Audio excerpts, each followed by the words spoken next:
जय महाकाल। नमस्कार दोस्तों, मेरा नाम है नगेंद्र मोहन और आप देख रहे हैं मेरा चैनल शिव गोरख मंदिर समिति। समय समय पर मैं आपको वीडियोस के माध्यम से मुद्राओं का और योग तंत्र विज्ञान का ज्ञान कराता रहता हूं और आप उसका लाभ निरंतर ले रहे हैं। ये मुझे इसका ज्ञान है और इसका अनुभव मैं कर पाया हूँ। तो बिना समय गंवाए हम बात करते हैं केवल एक मुद्रा की, जिसको हम बोलते हैं कुंडली मुद्रा, जो कुंडली महाशक्ति की मुद्रा है। देखिए, मैंने पिछली वीडियोस में आपको बताया था कि कुंडली महाशक्ति का स्थान हमारे हाथ में किधर की साइड में होता है। ऐसा कहाँ हमारे हाथ में ऐसा कौन सा स्थान है जो कुंडली महाशक्ति का है, जो हमारी ब्रह्मनाड़ी का है। तो देखिए, हम आपको विस्तार से बताते हैं। हमारे हाथ में ये जो हमारा हाथ है, विस्तार से बताया है। हमारा ये हाथ का, ये अंगूठा का ये जो साइड है, जिस साइड में मेरी ये गुरु उंगली देख रहे हो, ये मैं जो चला रहा हूँ, ये जो साइड है, ये कुंडली महाशक्ति की नाड़ी है, जिसको हम ब्रह्मनाड़ी कहते हैं। जो ब्रह्मनाड़ी सीधे हमारे मेरुदंड के भीतर एक सुषुम्ना नाड़ी के अंदर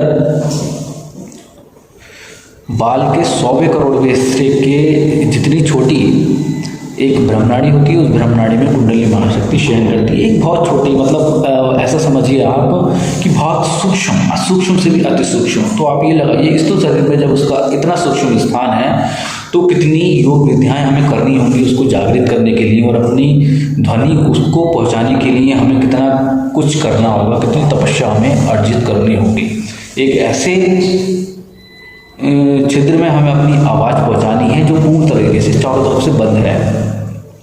हम ओम के माध्यम से, जप के माध्यम से या तंत्र योग के माध्यम से, क्रियाओं के माध्यम से वो आवाज़ लगातार मेरुदंड के पास में पहुंचाते रहते हैं। इसलिए हम ध्यान करते हैं, आसन करते हैं, ताकि हम अपने मेरुदंड को सीधा रख सकें और जो मिलने वाली हमारी ऊर्जा है वो हमारे स्वयं लिंग पर पड़े और वो शक्ति हमारी जागृत हो। जबकि हम बाह्य तथ्य इसको जागृत करने के लिए अपनाते हैं। हमारे कुंडली को जागृत करने के लिए दो ही तथ्य होते हैं, दो ही मार्ग हैं, आंतरिक और बाह्य। आंतरिक मार्ग कौन सा होता है? जो आपको साधना से प्राप्त होता है, जो आपको समाधि से प्राप्त होता है, जो आपको ध्यान से प्राप्त होता है। बाह्य मार्ग वो होता है जो आप योग करते हैं, ध्यान करते हैं, क्रियाएं करते हैं, जैसे ओम का मानसिक जाप, ध्वनि, ओम की ध्वनि, अनुलोम विलोम, भस्त्रिका, कपालभाति, बहुत से ऐसे प्राणायाम, सूर्य विधि, चंद्र विधि, योग मुद्रा, योनि मुद्रा, बहुत सी चीज़ें ऐसी हैं जो कुंडली महाशक्ति को जागृत करने के लिए काफ़ी हैं। तो बिना समय गंवाए बताते हैं। कुंडली महाशक्ति का हमने बताया था आपको किस तरीके से करते हैं कुंडली महाशक्ति का। तो ये चीज़ की मुद्रा हमने बताई थी। तो ये मुद्रा एक प्राण शक्ति की मुद्रा है। यहाँ ये कुंडली महाशक्ति का स्थान है। अगर इस स्थान पर थोड़ा सा भी दबाव पड़ता है तो हमारी स्वयंभू नाड़ी में वो दबाव पड़ता है। स्वयंभू नाड़ी में जब वो दबाव पड़ता है तो हमारी जो शक्ति है वो सचेत हो जाती है, वो सक्रिय हो जाती है। अर्थात पहली चीज़ ये समझिए आप कि स्वयंभू लिंग किस प्रकार का है। तो बिना जलेरी का एक शिवलिंग होता है, बिना जलेरी का एक शिवलिंग है। शिवलिंग के चारों तरफ 3.5 लपेटे लगाए हुए कुंडली ने स्वयंभू लिंग को अपने मुख में धारण किए हुए शयन अवस्था में पड़ी रहती है, जिसको ये ज्ञान नहीं है कि वो कहाँ है और किस अवस्था में है। निष्क्रिय होते हुए भी उसका अपना कार्य इतना रहता है कि पूरे सूक्ष्म शरीर, स्थूल शरीर, कारण शरीर को संचालन करने का कार्य उसी का ही है।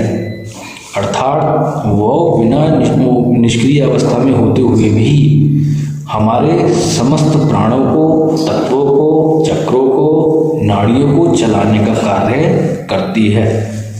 क्यों? क्योंकि उसका शरीर शुद्ध है, बाकी उसकी जो माइंड स्थिति है, मन की स्थिति, वो सूक्ष्म, वो निष्क्रिय अवस्था में नहीं है, वो सक्रिय है। इसी वजह से जैसे एक आपने देखा होगा, जैसे आपने अभी हाल ही में एक पिक्चर आई थी जिसमें क्रिश 3, जिसमें एक वो था काल, जिसे बोलते थे काल, उसकी जो 2 उंगलियाँ थी वही कंट्रोल करती थी सब कुछ।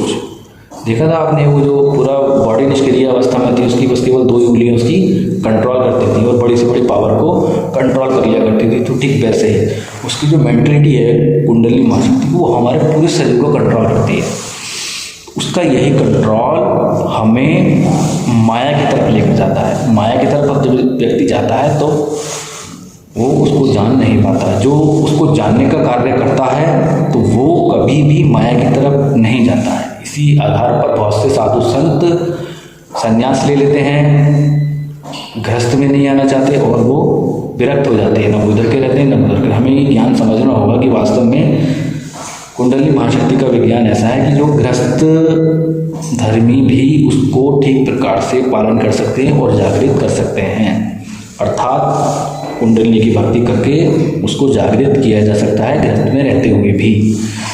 तब हम बहुत सी चीज़ों का केंद्र बन जाते हैं। उसके लिए हमें आवश्यकता होती है अपने, पहले हमें समझना ये होगा कि हम किस चीज़ को समझें, सूर्य को समझें, चंद्र को समझें। हमारे अंदर दो तत्व होते हैं, सूर्य और चंद्र, सूर्य तत्व और चंद्र तत्व, जिसको हम स्त्री और पुरुष के नाम से भी जानते हैं। हमें उनको समझना होगा, पहले अपने अंदर के स्त्री और पुरुष तत्व को समझना होगा, कुंडली को, तभी हम समझ सकते हैं। जब हम ये जान जाते हैं कि कुंडली महाशक्ति के दो तत्व हैं, स्त्री और पुरुष, और जब हम स्त्री और पुरुष दोनों की गति कराते हैं तब हम कुंडली का जागरण करने में सफल होते हैं।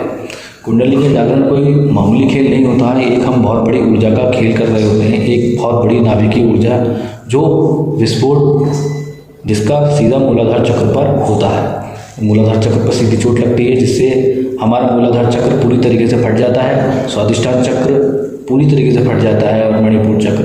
अर्थात आप ये देखिए, कुंडली महाशक्ति जिस समय पर जागृत होगी तो सबसे पहले पृथ्वी तत्व को पूरी तरीके से खंडित करेगी, और जल तत्व का सारा पानी पी जाएगी, अग्नि तत्व की सारी अग्नि को खा जाएगी, वायु तत्व में सारी वायु को खा जाएगी। तो आप ये समझिए कि आपके शरीर में रहेगा क्या।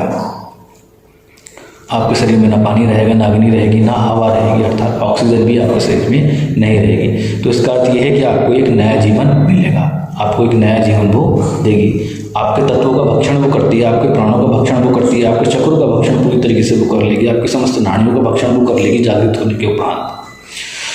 तो इसलिए बहुत से योगी जन क्षमा करते हैं और ये सोचते हैं कि जागृत हो जाए, केवल सक्रिय हो जाए, कोई ज़्यादा इतना बड़ा विस्फोट नहीं, बहुत बड़ी तपस्या चाहिए होती है इसको जागृत करने के लिए।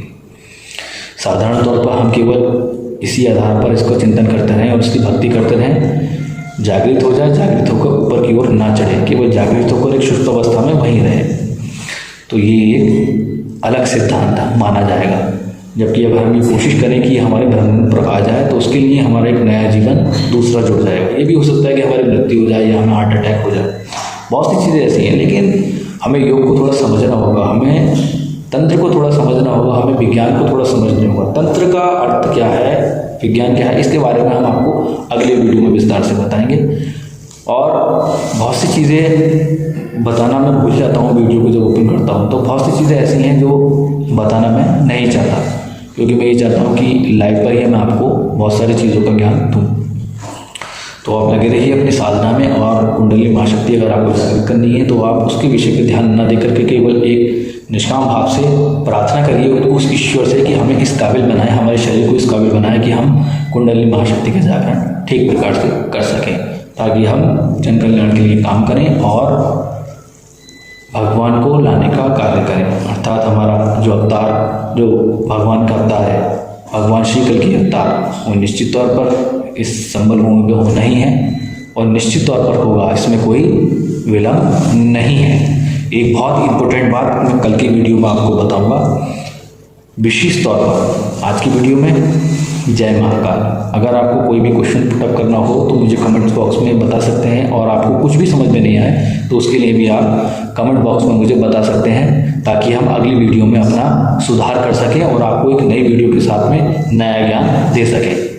स्वस्थ रहिए, खुश रहिए, भगवान आप पर कृपा करें और आप निश्चित तौर पर सफल महापुरुष के रूप में उभरें और देश के लिए कार्य करें।